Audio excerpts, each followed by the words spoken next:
But we are excited about the show today. What we're going to do here is talk about a couple topics today that has developed in the last week since we last were on the air. That was last Sunday. We kind of did like a 2-hour wrap-up of the hot stove and everything else that was going on. If you watched it live, that's the only way to see that one. Yeah, that one went to the universe. Into the ether. Yeah, once we ended the show, the universe took that one, and you had 24 hours to check it on Periscope before they deleted it. Yeah. And it definitely happened.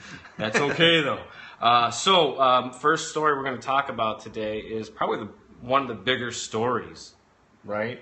That happened. Currently going on? Sure. It's currently going on in baseball, and that is Dexter Fowler has re-signed with the Chicago Cubs. Yeah. You know, who is he playing for? I mean, didn't he just sign with the Orioles a couple days ago? Exactly. And how did the White Sox somehow fit into this mix? And why didn't they end up with him? Because they ended up offering more money and guaranteed years. But it is what it is. So that is what happened.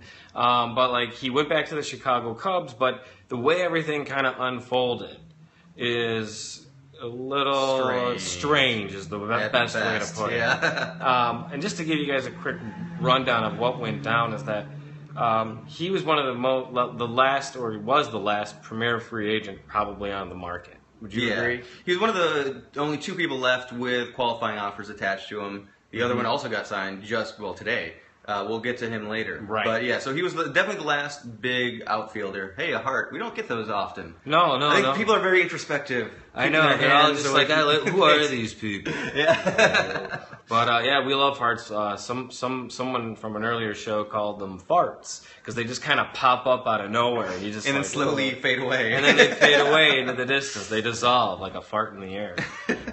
We'll keep it highbrow. Yeah, you never know. So, but that's what's going on with that. Like let's just get into it. Yeah, let's get back to Dexter Fowler. Yeah. So he ended up going back to the Cubs, but at one point the Baltimore Orioles in the front office announced that they had a deal in place.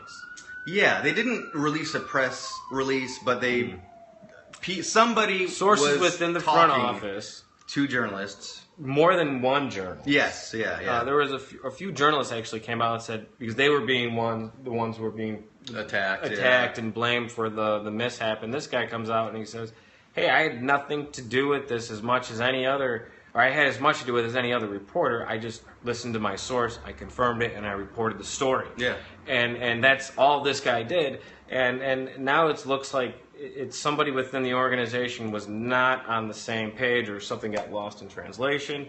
And that's what it looks like. And then you had Adam Jones, who's on the front, who's a player for the Orioles. Adam Jones comes out and he's like quoting Fowler. Yeah, saying I just got off the phone with him. He's excited about coming out. He's probably on his way over here right now. Yeah, he's like literally in transit, bro. Like really, like this is like too good to be true. Everything was just happening so fast, and then we don't hear anything for a little bit. And then Fowler's camp is like, there's no deal in place. And it's as if they were insulted and they started like, I have never in my 20 some odd years. Yeah, it was like Casey Close, I think. Yeah. Agent.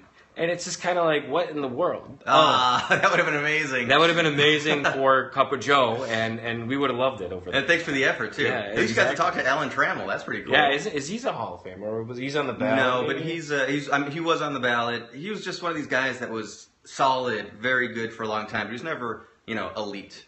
And then next thing you know, he takes a 1-year guaranteed deal with the Chicago Cubs with a buyout at $5 million. So that value of his total money right there is $13 million guaranteed for 1 year, basically, if he gets the buyout. Which he likely will. That's what his camp really wanted. That Baltimore is not willing to give is an opt out. That's what this is what it all comes down to is the opt out, and he wasn't going to get it from the Orioles at all. Now the White Sox somehow got into this mix and offered him 2 years of guaranteed money, totaling a total of $17 million, and there was no opt out. So he balked at that. And obviously he didn't want that deal. And the White Sox, that deal died on the table, it sounds like. Which is fine, totally. Yeah. But here's the part that I do understand, and this is where you got to tip your hat off to Dexter Fowler and his people, is that this is a business. Yeah. And these guys played the Orioles against the Cubs for more leverage to get what they wanted. And when you think about it, yeah, you're taking less money to go to the Cubs for one season at least, right? But because the deal with the Orioles, had it gone through, was going to be 3-year, $33 million. that's a lot of time to spend in the American League East with a division that's very competitive that might not go anywhere, and they're really spinning their fairness, wheels. The NL Central is crazy competitive too, but they'd be going to a much more better positioned team. And I think his chances of winning sooner in gosh, Chicago are so much higher than they would be if he is in, say, Baltimore. Yeah. So again, I think the White Sox. Honestly, yeah, totally. He's better off as a Cub. Yeah, the way the current if he's looking to collect some jewelry on his rings, yeah, that's the team to go to. Get a ring size out, buddy. Yeah. But exactly where does he fit? Now all of a sudden there is like a little bit of a logjam in the outfield, and who do you? Why pick this guy up? No offense to him, he's a decent player. I don't think he would have excelled in the American League. It's not that he excelled in the National League even. He was a solid player. But the pitching it's a totally different game. Yeah. When pitching and different ballparks, obviously, you just. I think he made the right move to go to Chicago. Oh, sure, yeah. But why did the Cubs pick him up? They already have. Obviously they have got Jason Hayward. He's not going to lose any playing time. Yep. No, exactly. The odd man out seems to be Jorge Solar.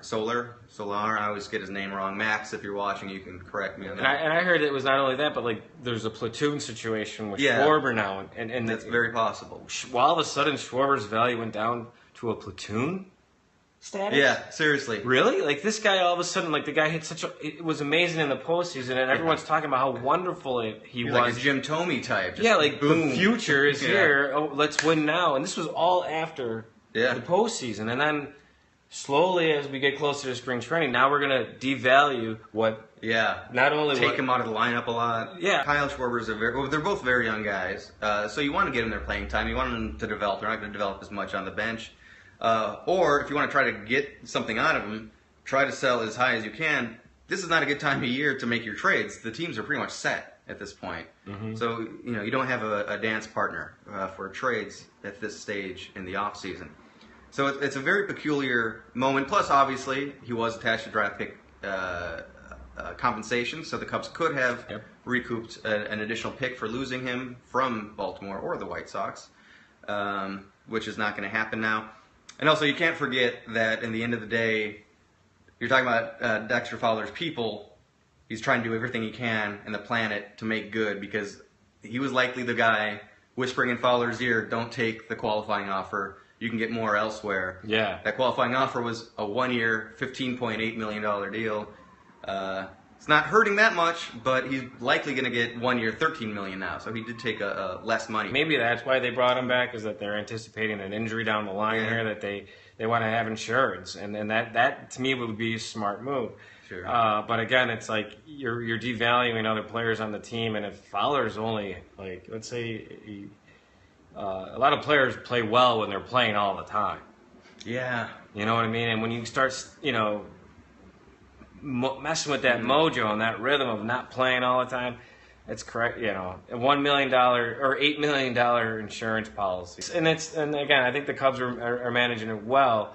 And again, smart move. I like the idea that they brought him back. I just think that Fowler played the Orioles like a fiddle, and they drank the Kool-Aid.